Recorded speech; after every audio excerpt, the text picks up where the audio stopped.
नमस्कार मित्रांनो, सगळ्यांचे स्वागत माझ्या कॉमन मॅन या यूट्यूब चॅनलवर. मित्रांनो, जनसामान्याचा जिव्हाळा असलेली साखर होय, म्हणजे जी घराघरात अगदी सकाळपासून उपयोगाला असते, चहापासून ते सर्व गोडाचे पदार्थ, मिठाईचे, याची अचानक भाववाढ झालेली आहे.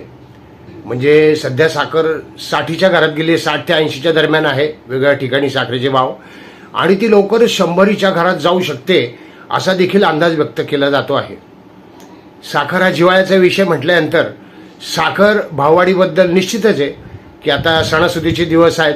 आता गणपती उत्सव येईल, त्यानंतर नवरात्र आहे, मग दिवाळी आहे, आणि या काळात जर साखर महागली तर सर्वसामान्यांच्या खिशाला मोठा फटका वाटणार आहे. हे मी वेगळं सांगायची गरज नाही. तर यावर वंचित बहुजन आघाडीचे प्रकाश आंबेडकर यांनी आंदोलनाचे आवाहन केले आहे. म्हणजे ते आंदोलन सुरू देखील होईल कदाचित. तत्पूर्वी थोडंसं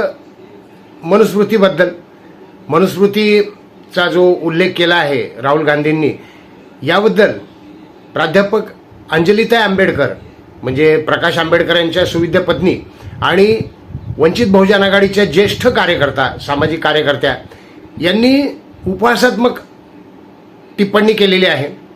त्यांचं म्हणणं आहे की शाहू फुले आणि आंबेडकर चळवळीमधून खरं तर स्त्री मुक्ती किंवा स्त्री स्वातंत्र्य ही चळवळ अनेक वर्षांपासून राबवली जाते आहे, आणि आता फक्त 2024 पर्यंत म्हणजे राहुल गांधींनी मनुस्मृतीचा उल्लेख केला नव्हता, पण आता ते मनुस्मृतीचा उल्लेख करतायत आणि जवळजवळ या सर्व पुरोगामी चळवळींचे क्रेडिट खात आहेत की काय.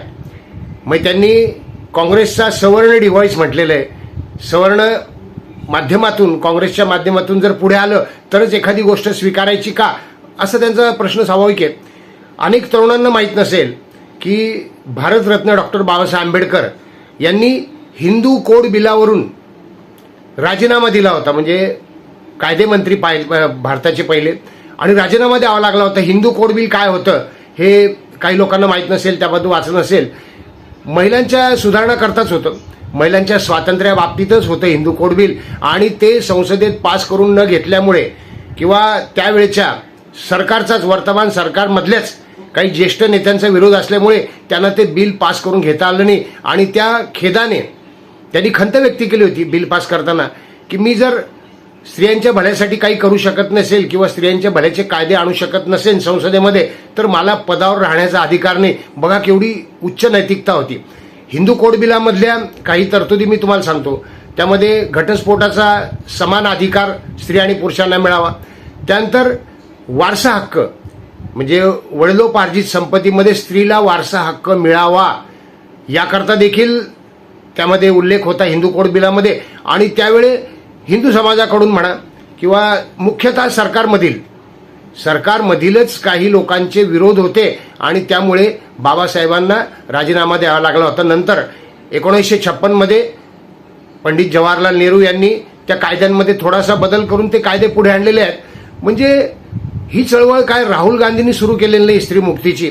याच्याही पलीकडे गेलं तर मनुस्मृती ही 1929 मध्येच भारतरत्न बाबासाहेब आंबेडकरांनी जाळली होती, आणि स्वातंत्र्यानंतर जे संविधान मिळालेलं आहे त्या संविधानानुसार आपला देश चालतो, मनुस्मृतीनुसार चालत नाही.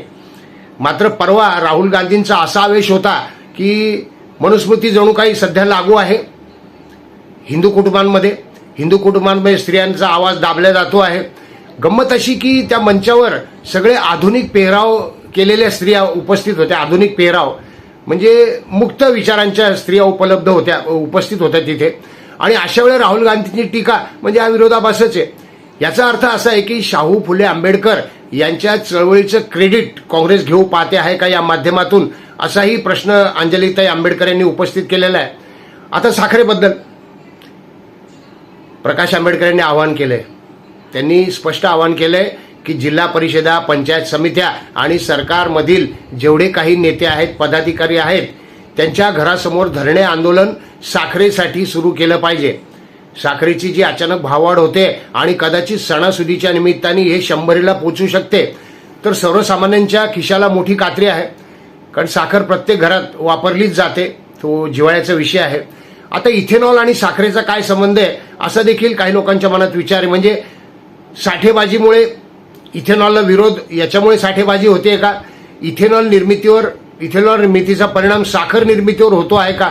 एकीकडे या इथेनॉल निर्मिती वाढल्यामुळे फायदा होतोय साखर कारखान्यांना, साखर उत्पादकांना, आणि त्यांचं म्हणणं आहे की पर्यायाने शेतकऱ्यांना देखील जास्त पैसे मिळत आहेत. पण जर साखरेच्या उत्पादनावर परिणाम होत असेल, प्रकाश आंबेडकरांचं यांचं म्हणणं होतं सरळ की साखरेच्या उत्पादनाचं नियोजन यावेळी सरकारला करता आलेलं नाही आहे.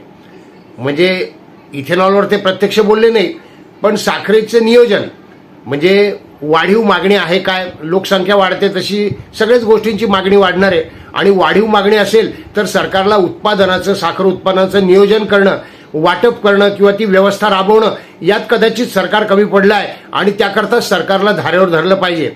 म्हणून त्यांनी हे आंदोलन सुरू झालं पाहिजे जाहीर केलेलं आहे. कदाचित ते आंदोलन आता सुरुवात होईल काही दिवसातच. सरकारने याबद्दल काही धोरणे जाहीर केली आहेत, राबवली आहेत, साखर आयात देखील केली जाते आहे, पण त्या धोरणांमध्ये मुख्यतः साठेबाजीवर नियंत्रण करता आलं पाहिजे अशा प्रकारचे नियम कडक केलेले आहेत. त्याची अंमलबजावणी कितपत होईल हे मात्र शंकेचा विषय किंवा प्रश्नार्थक आहे.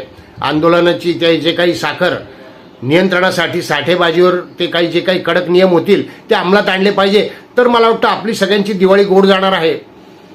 अन्यथा अर्थात सण आहे म्हटल्यानंतर महागाची होईना साखर घ्यावीच लागणार प्रत्येकाला.